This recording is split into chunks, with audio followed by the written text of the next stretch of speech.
Hello everyone and welcome to the second video in our Let's Architect series.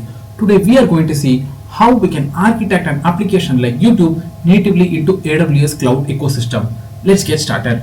So when we are building a system like YouTube, the very first important thing to keep in mind is microservice architecture. So instead of building a very big monolithic application, we are going to choose the microservice architecture in which there are going to be a lot of small services which does one job and it's a specialist at it, and it can upscale and downscale independently, and any one of the services down, it does not impact the whole application. Now as you can see in the screen, a system like YouTube will have probably tens and tens of different services. I have just listed out some of them. Maybe one service, it's handling the uploads whatever we are making. All the content creators, whenever we are uploading a video, there is a service which is handling that.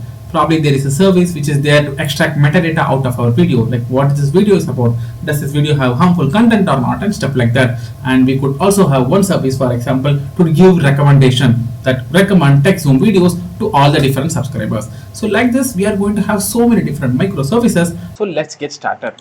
So the very first thing what we need to do is understand how are we going to deploy all of these microservices, because we are going to have so many of them and each of them has to upscale and downscale flexibly. We are going to start with using one of AWS very important service which is called AWS EKS, Elastic Kubernetes Service. So you all might be knowing what is Kubernetes, so I will not go into the details of that. So let's get started by adding the Kubernetes service into our architecture. So what am I having here? So I have my EKS which is here, inside which I am going to run multiple services. As I mentioned, there are tens of services. Here I have mentioned a couple of them, maybe for video upload and for recommendation. Each service has multiple pods within it, and these pods can upscale and downscale independently based on the load on them. Now, how are people going to talk to my EKS cluster or to my pods in this here? So here we are going to have a combination of different other services. Let me bring them and put it here. Okay, great. So now each of these services, as I mentioned, can upscale and downscale. So there is going to be a load balancer which is going to balance all the traffic and share with each of these instances. So you would see probably one load balancer per service. It could be slightly different. For simplicity, let us assume we have one application load balancer per service which is running within this Kubernetes cluster. And then you will also have a Route 53, which is a domain name service system which gives you a fancy URL for your application, facebook.com, google.com, youtube.com. All of that you get from DNS server. So Route 53 is just there for that. What is in front of Route 53? It is nothing but CloudFront. CloudFront is a content delivery network service. It is a specialist service to deliver your content to users across the globe with very minimal latency. If you want to know about CDN services, check out this link video. We have spoken a lot about it. So now what we have covered is the basic infrastructure, which is EKS, and how people are going to connect to our EKS cluster. Now that you are using EKS cluster, how you are going to deploy? Probably you will use Docker. You will use Docker images, you will containerize them and then deploy them. So as you decide to containerize and use, there is one other wonderful AWS service which you will use. That is nothing but ECR. ECR is basically Elastic Container Registry.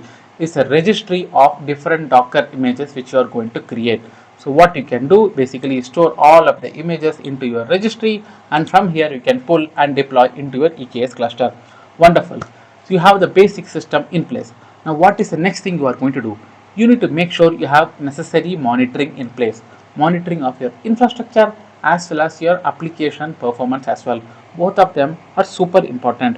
So let us see how we are going to do the monitoring. Let me pull in the necessary piece here. Here it is. Wonderful. So for monitoring, there are two services what I recommend at the basic level. First is AWS CloudWatch. CloudWatch within itself has a lot of different things. It can show you logs, it can show you matrices about your infrastructure, CPU consumption, memory consumption and whatnot. And it can also have alarms, where if something is wrong, it can send you a notification or an alarm saying, hey, something is wrong. So basically we will use CloudWatch for monitoring your infrastructure, getting alarms, also looking at your logs. What is Datadog? Datadog is an APM tool, basically application performance monitoring. How good your APIs are working, is it slow, is it erroring out, is it failing, whatever. You will get all of this information from this Datadog. There are multiple other tools, something like Dynatrace. There are so many tools available. The basic thing to understand is you need to have one such tool available in your whole portfolio. Next, what this thing? you are building a system like YouTube, one of the very important aspects is security. As part of my security implementation, I recommend to use a lot of different services. So let us quickly understand what each of them mean here. First thing is the web application firewall. As the name says, because we are having a web application, something like youtube.com, the application firewall protects your application from all the known common attacks out there in this world. It's a very basic bare minimum implementation what you need to have. Second is something called Shield Advanced. So AWS has a service called Shield, and there is something called a Shield Advanced, something like a Pro plan. So what this will do? This will stop attacks like DDoS. What is DDoS in simple? Distributed denial of service, where people are sending thousands and thousands of fake requests to your server just to overload it and make it not working. So Shield Advanced will stop attacks such as DDoS.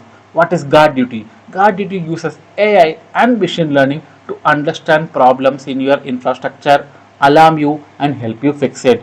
Because YouTube is such a critical application, I would definitely want to use Guard Duty as well, in addition to WAF as well as Shield Advanced.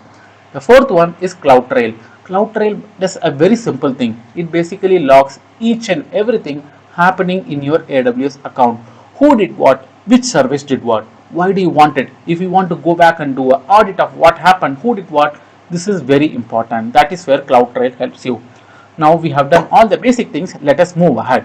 We have taken care of monitoring. We have taken care of security. We have taken care of how people will reach to my servers. Now, people reach my servers. Content creators like me are now uploading videos. So where will those videos go? So these videos can go into multiple different services. The best one what I recommend is AWS S3. So AWS S3 is a highly scalable service. You can store whatever you want, videos, images, text file and anything. So basically you can connect all of your infrastructure parts to S3. Whenever someone is uploading content, it will directly go land into this S3 bucket. So now we have stored this content. After I upload my video, do you know what YouTube does? YouTube does a ton of things. Let us now quickly focus on what YouTube is doing. So once I upload a video to S3, let us see what YouTube does. YouTube use something called an AWS Event Bridge. Let me quickly put it here. Event Bridge is a serverless event management application, not an application, a service. If you want to have a serverless version and manage multiple events happening in your application, you would use Event Bridge. In case of YouTube, there are thousands of video uploads and deletes happening every second, and Event Bridge is the best service to handle that. You'll quickly understand in a second why do I tell so. So after I upload my video, there are a lot of things YouTube is doing, as I said. The first thing what YouTube would do is basically extract metadata out of my video to understand what my video is all about. Is this video technical content? Is this video funny content? Is this video about cooking? What is this? Does this have harmful content and everything? YouTube will filter out and identify all of this information so that it can recommend my video to the right people like you. This is the first thing what Event Bridge is going to do.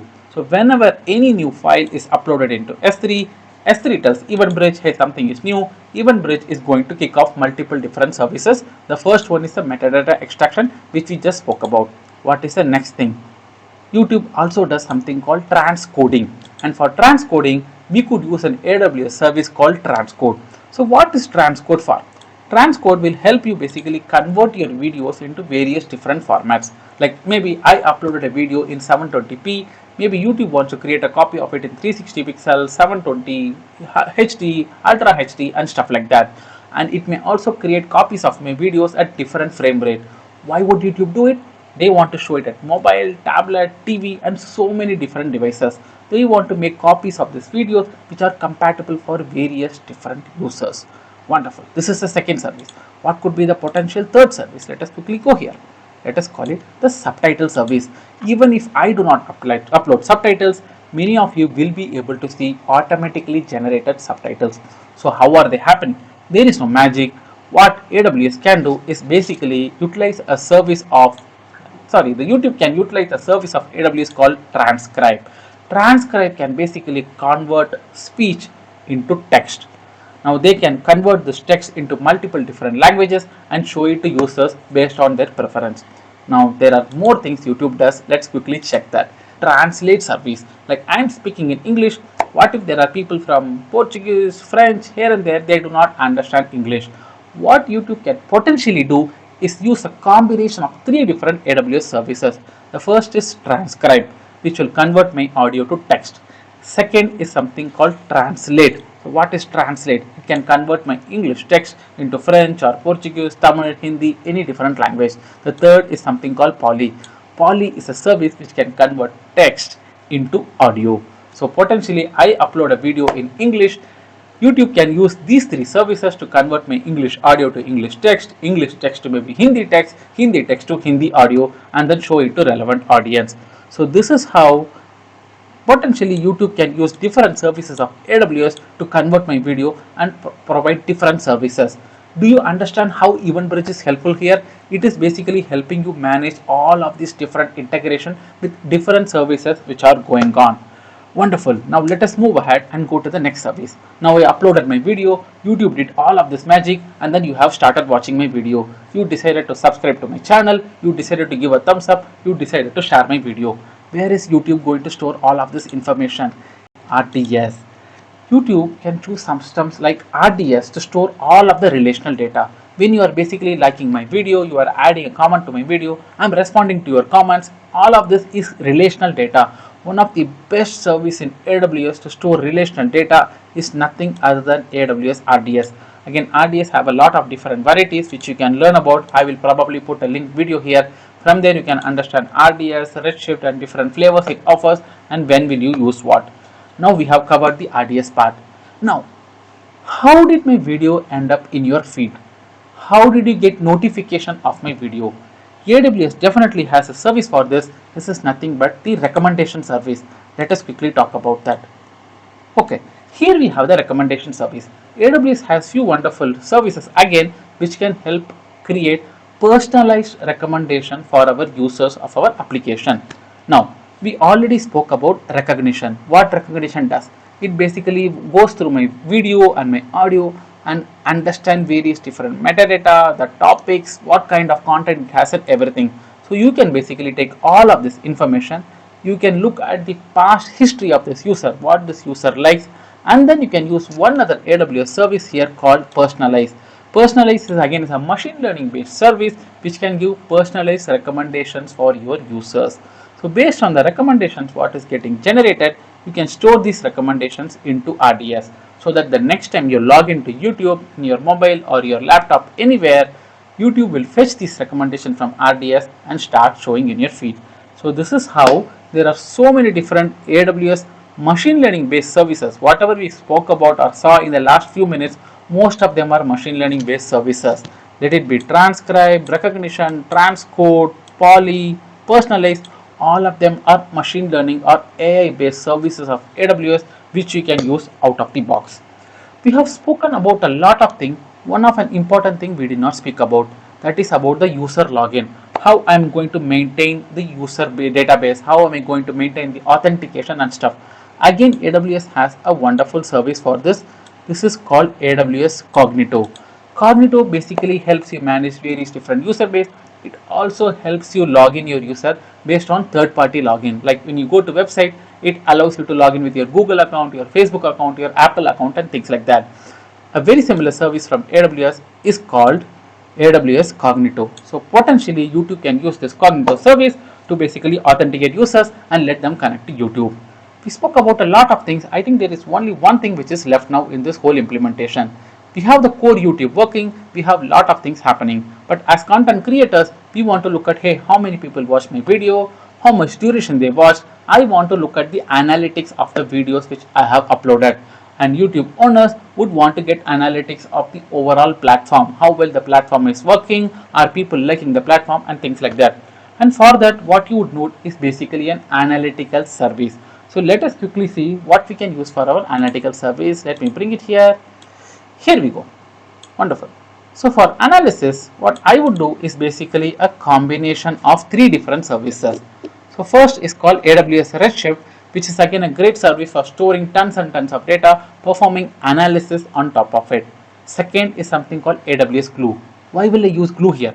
I have all of the data so far stored into my RDS and into my S3. So I want to read this data, do a lot of business processing and ingest it into my Redshift. So basically Glue will help me do all of this business processing, ingest to Redshift, and make it ready for visualization and all the different analysis using tools like QuickSight. Again, all of these services are native AWS services. There are other third-party options which are available as well, which if you want, you can leverage. I think we are there. We have covered all the different services what is required, right from login, right from providing very low latency, monitoring, security, handling various different events using EventBridge, handling user login, recommendation, as well as analytics and dashboarding. I hope this video was helpful. You was able to understand and learn about various different AWS services. Please share your comments and thoughts into the comment section and let me know what you might have done different. If you have not already subscribed to our channel, do consider subscribing and do share this video with your friends and colleagues. Meet you and catch you in the next video. Bye bye.